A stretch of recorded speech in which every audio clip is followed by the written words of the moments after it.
Sahabat setia Gowor yang dikasih Tuhan, Shalom. Hari ini adalah Rabu 18 Juni 2025.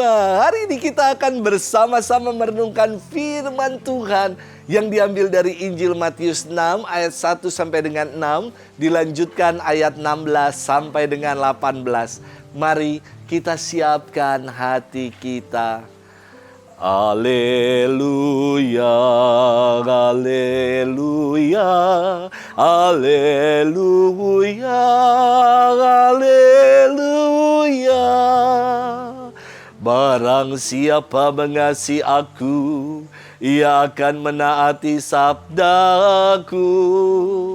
Bapakku akan mengasihi dia, dan kami akan datang kepadanya.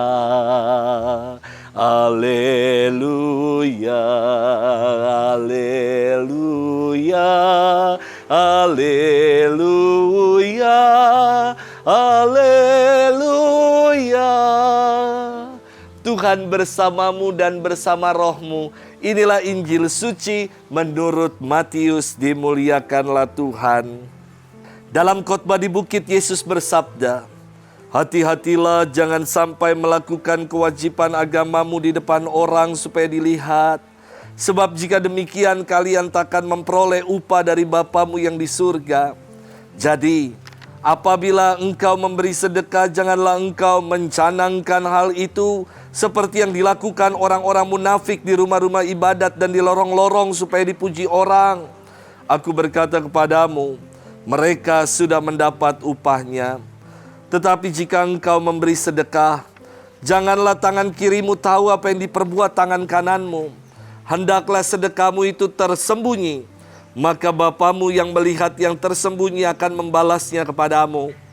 Dan apabila kalian berdoa, janganlah berdoa seperti orang munafik. Mereka suka mengucapkan doanya dengan berdiri dalam rumah-rumah ibadat dan di tikungan-tikungan jalan raya supaya mereka dilihat orang. Aku berkata kepadamu, mereka sudah mendapat upahnya. Tetapi jikalau engkau berdoa, masuklah ke dalam kamarmu, tutuplah pintu dan berdoalah kepada Bapamu yang ada di tempat tersembunyi. Maka Bapamu yang melihat yang tersembunyi akan membalasnya kepadamu. Dan apabila kalian berpuasa, janganlah muram mukamu seperti orang munafik. Mereka mengubah air mukanya supaya orang melihat bahwa mereka sedang berpuasa. Aku berkata kepadamu, sesungguhnya mereka sudah mendapat upahnya. Tetapi apabila engkau berpuasa, minyakilah kepalamu dan cucilah mukamu, supaya jangan dilihat orang bahwa engkau sedang berpuasa, melainkan hanya oleh Bapamu yang ada di tempat tersembunyi. Maka Bapamu yang melihat yang tersembunyi akan membalasnya kepadamu. Demikianlah sabda Tuhan. Terpujilah Kristus. Sahabat setia Gowor yang dikasih Tuhan, Shalom. Suatu kali dalam momen misa lingkungan, saya selesai misa ngobrol-ngobrol dengan dua anak kecil yang saya taksir, saya perkirakan usianya berumur 4 sampai dengan 5 tahun. Awalnya ada satu anak yang tanya sama saya begini, Romo datang ke sini naik apa? Lalu saya bilang kepadanya, Romo naik motor ke sininya, Kak. Mulailah anak ini mengatakan, Romo, kalau aku punya 3 mobil, warna ini punya papa, warna itu punya mama, dan warna lainnya punya aku.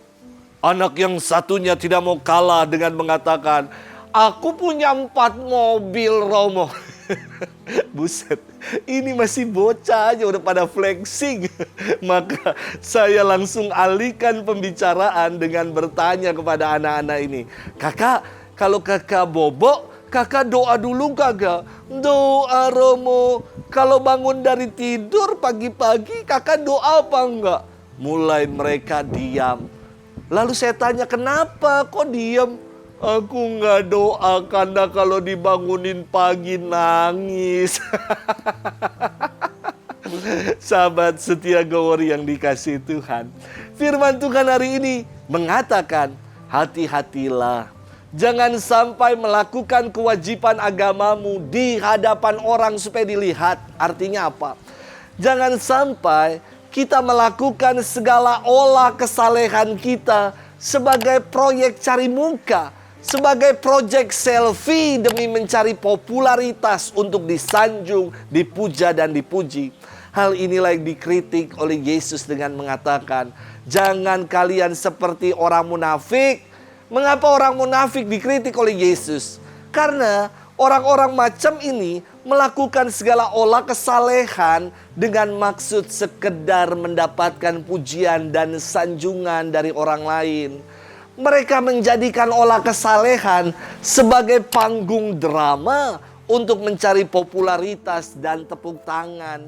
Inilah yang dikritik oleh Yesus dengan sabda, lakukanlah segala olah kesalehan itu secara tersembunyi, dan Bapamu yang di tempat tersembunyi akan membalasnya kepadamu.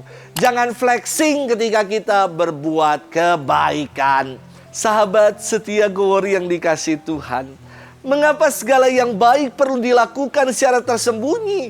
Bukankah yang baik itu harus ditularkan, harus disampaikan kepada khalayak, harus diwartakan? Yang baik memang perlu untuk ditularkan, perlu.